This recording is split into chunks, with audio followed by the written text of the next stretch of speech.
భారత్ మాతా key Bharat మాతా key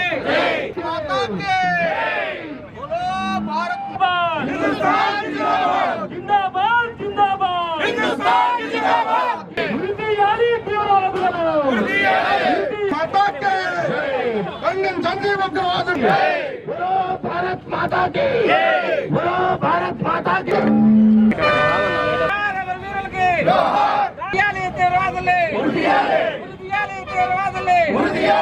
తప్పకుండా వస్తానని చెప్పి వచ్చినందుకు ఆంజనేయులు ముఖ్యంగా చంద్రబాబు నాయుడు గారు చనిపోయిన ప్రతి కుటుంబానికి 10 లక్షల రూపాయలు వారికి ఎక్స్గ్రేషియా ప్రకటించినందుకు ముఖ్యమంత్రి గారికి ధన్యవాదాలు.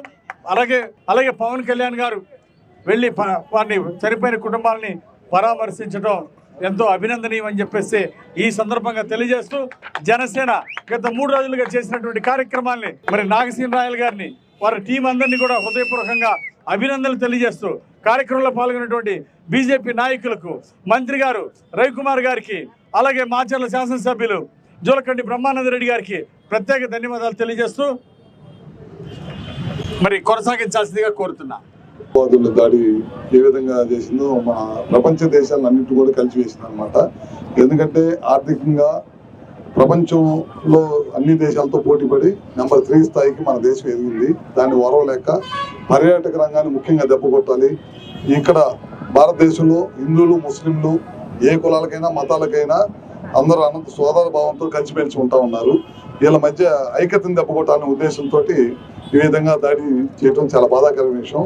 ఇట్లాంటి దాడులను అన్నింటి కూడా ఖండించిన సంగతి కూడా మనందరికీ తెలిసింది. ప్రపంచ దేశాలన్నీ కూడా భారత్ వైపు ఉండి ఇలాంటి వాటిని పూర్తిగా నిర్మూలించాలి, ప్రపంచంలో అశాంతి ఉండకూడదు అనే దానికి ఇవాళ ప్రపంచ దేశాలన్నీ కూడా మన వెనక నిలబడ్డాయి అన్నమాట. మీ అందరికీ తెలియదు కదా, ఆ రోజు జరిగిన ఎమ్మటే చంద్రబాబు నాయుడు గారు వైజాగ్ వెళ్ళటమే కాకుండా మన మంత్రులను కూడా పంపించి వాళ్ళ పిల్లలు అమెరికా నుంచి వచ్చిన దాకా కార్యక్రమం దగ్గరుండి చేయమని చెప్పి మన జిల్లా ఇన్ఛార్జ్ మంత్రి ఆ రోజు స్వామి గారిని, అనిత గారిని, హోమ్ మినిస్టర్ గారిని ఇద్దరు కూడా పంపించడం జరిగింది. అదేవిధంగా పవన్ కళ్యాణ్ గారు కూడా మళ్ళీ వెళ్ళి కావలు వచ్చి వాళ్ళని కూడా పరామర్శించి వాళ్ళ కుటుంబానికి ధైర్యంగా ఉంటామని చెప్పి చెప్పడం జరిగిందంట. ఎన్ని కుట్రలు, ఎన్ని కుతంత్రాలు చేసినా సరే భారతదేశం ఎప్పుడు కూడా వెనకాడదు. ఇట్లాంటి అన్నింటిని కూడా ఛాలెంజింగ్ తీసుకొని ఇంకా మరింత బలం, ప్రజల్లో మనోధైర్యాన్ని ఇంకా బలం. మీరు అందరూ చూసి ఉంటారు, గతంలో ఎన్నోసార్లు బాంబే లాంటి మన క్యాపిటల్లో చాలాసార్లు దాడులు చేసింది అన్నమాట. అయినా సరే బాంబే ప్రజలు ఎప్పుడు కూడా వెనకడు వేయకుండా ముందుకు వెళ్తా ఉన్నారు. ఇట్లాంటి దాడులు భారత్ ఎప్పుడు కూడా లెక్క పెట్టదు, తిరిగి బుద్ధి చెప్పిద్దని చెప్పి కూడా మరొకసారి తెలియజేసుకుంటూ, అదేవిధంగా గడిచిన 3 రోజుల నుంచి చాలా పెద్ద ఎత్తున ఈ కార్యక్రమం చేస్తున్న జనసేన పార్టీ నాయకులకి, బీజేపీ నాయకులకి, తెలుగుదేశం పార్టీ నాయకులకి అందరూ కూడా మరొకసారి పేరు పేరున ధన్యవాదాలు తెలియజేసుకుంటూ సెలవు తీసుకుంటా ఉంటాం.